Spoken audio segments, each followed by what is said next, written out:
Toyota Tacoma is the most overrated truck in America, and I don't think it's even close. The worst part is, the truck that beats it has been sitting right in front of everyone the entire time. And if you own one of these trucks, the Overland bros think you either willed it from your late grandfather or you were simply too impoverished to actually purchase the Tacoma. And that truck is the Nissan Frontier, specifically the D40 Frontier, running from 2005 until 2019.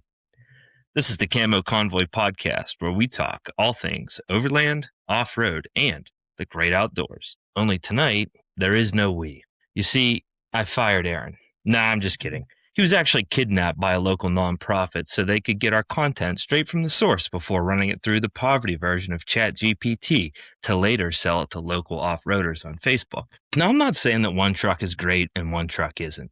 Both of these trucks are great trucks. The conversation is more of, why is one of them treated like God's gift to Instagram?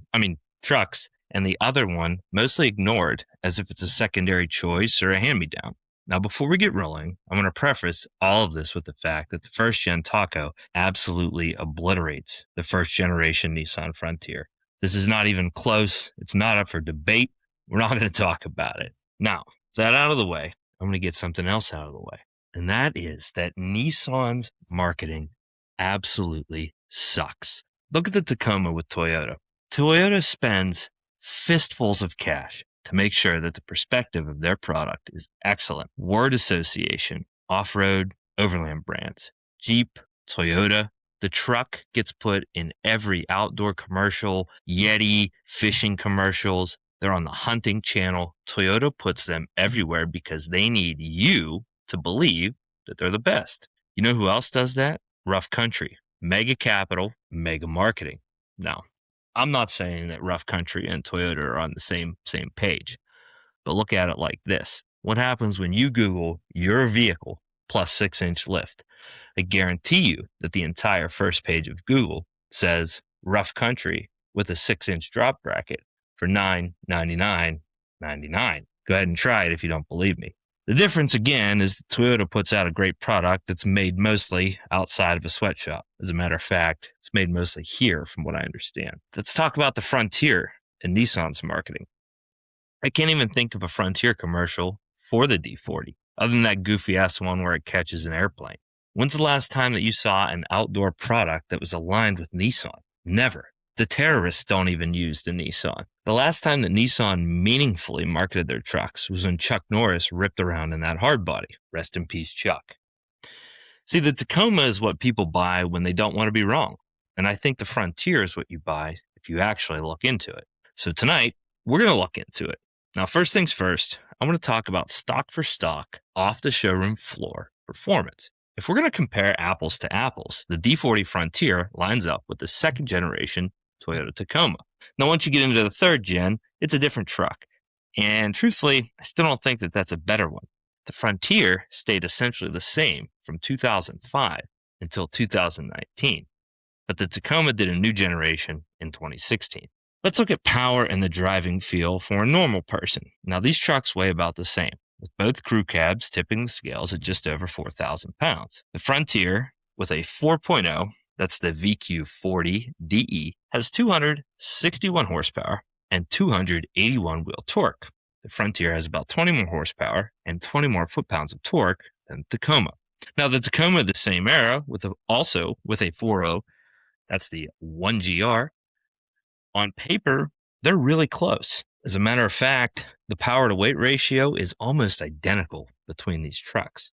But that's on paper. See, in reality, I don't think it feels close. I've had the opportunity to drive both of these trucks, and the Frontier will outpull the Tacoma any day of the week and twice on Sundays. That matters. If you're going to tow, haul, if you just look at the numbers, it looks like they're about the same. But in reality, they're not. The Frontier feels a lot better. It carries its weight better. It has a lot more power. If we look at transmissions, both trucks do offer a manual option, but overlanders don't buy those because it's nearly impossible to post to Instagram in traffic while working the clutch and shifting. The automatics in both trucks are admittedly excellent. The Toyota has an A750F, and that deserves its flowers as a bulletproof system. Now, I will say, this is the single biggest downfall of the Nissan Frontier. and it's not the transmission's fault. Until 2010, Nissan had a horrible issue that remained unchecked for too long. The internal reservoir within the radiator would rupture and mix coolant and ATF, creating the dreaded SMOD, the strawberry milkshake of death. Now, I firmly believe that SMOD was the biggest reason that the Nissan Frontier gets looked over. And the fix is easy as can be. You simply either bypass the radiator or you buy a new one. By late 2010, the radiators were swapped out to a more reliable unit, and the Frontier stopped bringing all the mechanics to the yard with its milkshake. Aside from that, the Tier Trans also finds life in the 5.6-liter Titan and the V8 Pathfinder. So keep that in mind. That transmission was made to handle the power and torque of a V8. Now, 5.6-liter is not necessarily a torque monster. It's not necessarily a horsepower monster. But with mods, you can touch about 400 at the crank, which is pretty impressive. And again, that transmission, albeit with different valve bodies, was designed in order to handle that. Now, when we look at both transmissions, I don't know a single person who's actually killed either one of them. And I know folks who have abused both of these trucks pretty regularly. So keep that in mind. I think that both are very even and both make a very strong case for being a great automatic transmission. Now, the elephant in the room is price. Let's rewind to about 2012 to 2015. Around that time, you could expect to pay $30,000 for a Pro 4X Nissan. When Toyota released the TRD Pros for those years, you were looking at spending about $35,000. Now, stock for stock, those vehicles were very close. But for price, you were going to spend $5,000 in Toyota tax. If you're shopping for one of these today, this is where it really matters. The Tacoma's resale value is astronomical compared to the Frontier. We're at the point now where you can buy a D40 Frontier on Facebook Marketplace with 110 to 130,000 miles for like $4,000 or $5,000. The same truck is going to be like $10,000 or $12,000 as a Tacoma, and you're not getting any more value. You're just getting that badge and a rustier frame. Again, that would be fine if that actually outperformed the Frontier later on in its life to justify that cost increase. But the thing is, it doesn't. You're paying for the reputation, but you're not getting any extra capability. Next thing I want to talk about is simplicity. People love to say that the Frontier didn't change for like 15 years as if that was a bad thing. My opinion, they just didn't ruin it. It's possibly one of the only generations of truck that survived the Cars Act. Now, if you're not familiar with the Cars Act, we can sum that up to a bunch of evil, demonic politicians that wanted to destroy some of the greatest vehicles that were ever made. They guided people to turn in what would otherwise be an excellent vehicle that might not have been the most efficient vehicle, to take it to their local mechanic shop so the mechanic could pour glass in the crankcase and cycle the engine until the vehicle basically exploded and burnt to the ground and could be recycled. Now, fortunately, both of these trucks actually survived that. But I don't think that you realize how crazy it is. You see, the Toyota held out a really long time, but ultimately they updated in 2016. Nissan technically updated in 2020, but really the only change was a new engine and trans that they slapped into the old D40 body style. It wasn't until 2022 that the Frontier actually got its refresh. Think about all the features that are completely unwanted in a truck that get forced on us, ultimately causing a bunch of headaches that you don't want to deal with, especially if you're actually running this thing off-road. The biggest blunder that Toyota made post-Cars Act is going to be the Atkinson engine cycle. Now, without getting into a big thermodynamics lesson here, essentially that means the valves are going to hang open, and that increases MPG, but it throws away the potential for extra power. Now, this only happens under certain throttle conditions, but it's very noticeable when you drive a newer third-gen Tacoma. Now, fortunately, the second gens never dealt with this. Some other things that nobody asked for, parking and collision sensors. Honey, I don't need you to beep at me when I'm backing up the trailer. Or if I'm using that tree as a pivot point, I don't need beeped at, and I don't want the technology. These are all things that are going to cause me problems off-road. The bottom line here is the D40 stuck to its roots. It didn't change because it wasn't broken. The Frontier in itself is simple in the best way. It just does truck stuff without trying to be impressive at it. It just works. Now, at this point, I know there's some Tacoma bros that are sitting behind their computers right now. You may have already written me nasty comments. And the thing is, I think your argument starts to fall apart here. Because until this point, a lot of you are probably saying, well, this isn't some commute to Sonic. This is Overland. This is off-road. And honestly, I hear you. But truthfully, you'd have been better off if it was just that commute. Because we're going to talk about the Titan swap. Now, what is the Titan swap? The Frontier shares the front frame dimensions with the Nissan Titan. And that means Titan-sized control arms bolt up to the factory mount locations. Titan swap consists of running aftermarket Titan upper control arms like SPC or All Dogs Off-Road, your choice of Titan lower control arms, either OEM or aftermarket, extended brake lines, tie rods from a Titan, and a coilover with approximately 18.5 extended length inches. But Nick, what about keeping four-wheel drive? Well, don't you worry. You have options. You see option 1, you can replace your CV axles with QX80 CV axles, and this will be a direct bolt-on application because that particular vehicle had the Titan frame but used an R180 front differential, which is what's in the Frontier. Or you can grab yourself a Nissan Titan or Armada M205 and upgrade your front differential and run the standard Titan or Armada CV axles. This also is a direct bolt-in with no additional modifications required. Now think about that. For $200-$300, you can put in a front differential that's twice as strong and get a factory long travel kit. And yes, folks, I called it long travel because guess what? The upper and lower control arms are extended. Now, I know. I'm not great at math either, but I know that A squared plus B squared equals C squared. And if I make B squared bigger, that means that my C squared gets longer. And guess what, guys? C squared is your travel. All right. Now, what that means is you're going to get about a foot of wheel travel, which is pretty crazy considering you're basically just bolting on what is otherwise stock geometry parts for another vehicle. This is something that the Tacoma just simply doesn't have. There's not even anything remotely close to it. If you wanted to do this, you're going to spend triple the amount of money in order to get a mid-travel or a long-travel kit for your truck. Now, those are available for the Tacoma, which for the Frontier, they're not really made because we do have the option with the Frontier to do the Titan swap. The Frontier has a built-in upgrade that the Toyota simply doesn't have. And if you have the Toyota, you're going to spend a ton of money trying to replicate it.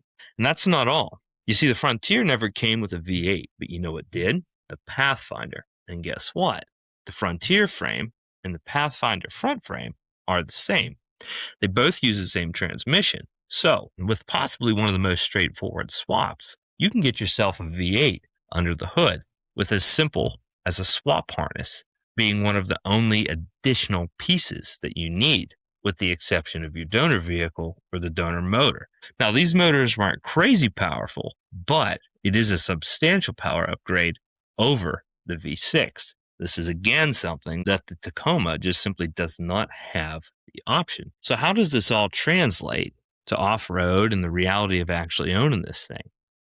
Most people don't actually push their trucks off-road. They build them, and they oftentimes even overbuild them for what they're actually going to get into. Look at Pennsylvania, Virginia, even West Virginia. This is a hot spot for that fancy term that we love to call overlanding. But the fact of the matter is, there's only one hard trail in the tri-state region that's public. And guess what? It's only 7 miles long, and we just ran it 2 weeks ago. And the fact of the matter is, you could run that trail in the stock version of both of the trucks that I just talked about. So if I'm going to be honest here, I think that both of these trucks are dead nuts the same, stock for stock. If you take a Pro 4X and a TRD Pro from the 2010s and you put them on the same tires, I bet you that they perform exactly the same. But if you give each owner $2,000 to play with, I actually think that the Frontier starts to edge it out. So what's the culture like with these trucks? What are the owners like? Well, the Tacoma culture to me is weird. It's almost like a status symbol that you've made it within the off-road world. You'll see folks who are constantly building their truck and spending thousands of dollars, treating it as some sort of Lego set, which, don't get me wrong, I think is extremely fun. However, all of that gets done before the truck ever gets put in four-wheel drive. And sometimes these trucks don't even make it into four-wheel drive. You see, there are a lot more Tacoma owners that act like Jeep owners than there are Frontier owners that act like Jeep owners. You don't see anybody coming fresh out of basic training and spending their $20,000 check on a Nissan Frontier. We'll leave it at that. Now, to be fair, the Tacoma does have a lot of redeeming qualities. The interior quality is a little bit better depending on the trim, and I think that's true throughout most of the years. The Frontier is very basic. If you're some sort of overseas terror organization, you're going to have much better access to a Tacoma than you are a Frontier. They seem to be much more receptive to an RPK mounted into the bed than the Nissan. The aftermarket support in the Tacoma is pretty damn good, I have to admit. It's just like Jeep. If the part could exist, everybody makes it. It's probably 5 or 10 to 1 what it is with the Frontier. But in the last 5 or 10 years, the Nissan has lost all gaps in parts availability.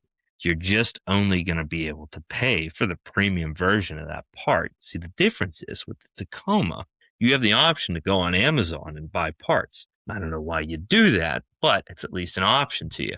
With the Frontier, if you want to buy off-road parts, you're going to go to probably an American-based manufacturer, and they're going to make something quality for you, but you're going to open up your pocketbook. Some other things that the Tacoma is just better at is resale value. If you already have one of these things and you want to sell it, maybe you got more kids on the way and you need something with 4 doors or an SUV maybe, you're going to get a hell of a lot more money. If I went to sell my Frontier tomorrow, I'd be lucky to get $5,000 for it. And there's substantially more money than that in it.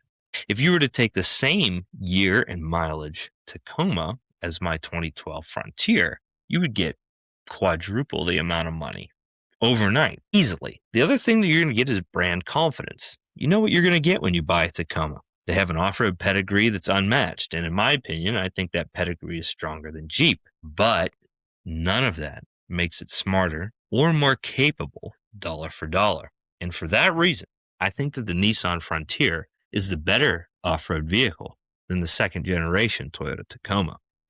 Now, if you disagree with me, I want to know why. I'm sure if you do, you've already started typing. There's probably a lot of name calling in this one, but since Aaron's not here, I can say stuff I know he's going to disagree with. Now, that's my spiel on why I believe the Nissan Frontier, the D40, is the better choice for an off-road and overland vehicle than Toyota Tacoma, at least as far as the second generation goes. I don't like the third generation, but that's a video for another day. Now, if you disagree with me, I'd love to hear from you. And if you agree with me, I probably already know you.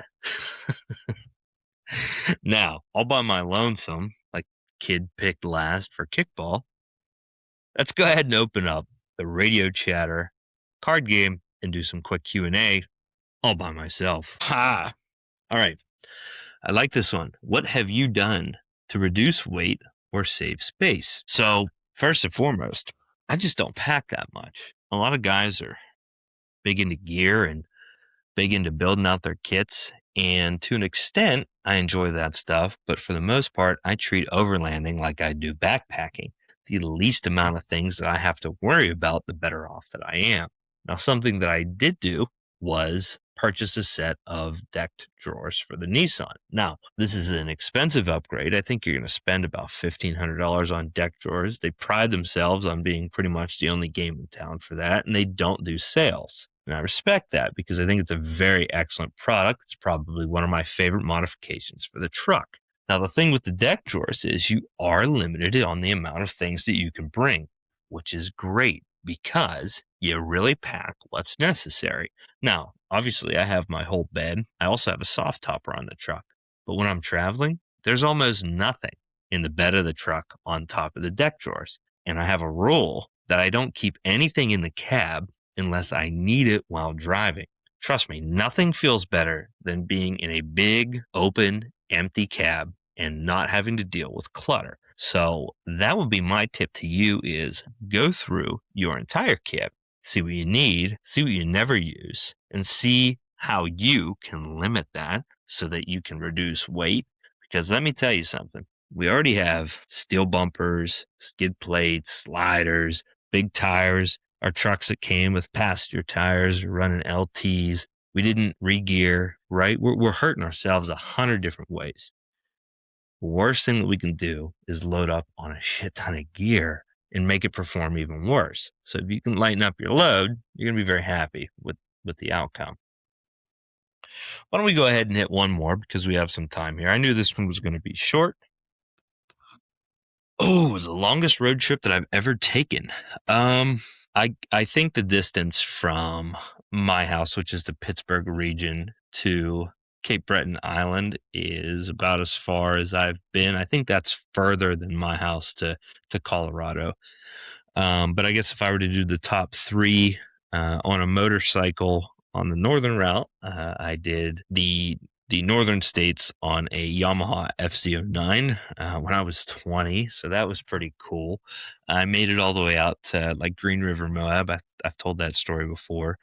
I've also driven out to Colorado so that we could run the San Juans, and then again over to Canada, up into Nova Scotia, and then into Cape Breton Island. So those were definitely my longest. I'd like to hear from you guys what your longest trip was. I know some guys have hit ferries, which is pretty cool. I've wanted to do that. When we were in Canada, we took a ferry, but it was only a couple 100 yards. It was actually a cable-driven ferry. So yeah, let me know. And if you guys are interested in getting your own deck of Radio Chatter cards, go ahead to radiochattercardgame.com. These things are like $15. I've been using these with my kids while we're driving, and the answers are actually hilarious. Like if I were to ask them what the longest road trip they've taken, they'll say something like, going to Mimi and Paps, and that's like 20 minutes down the road.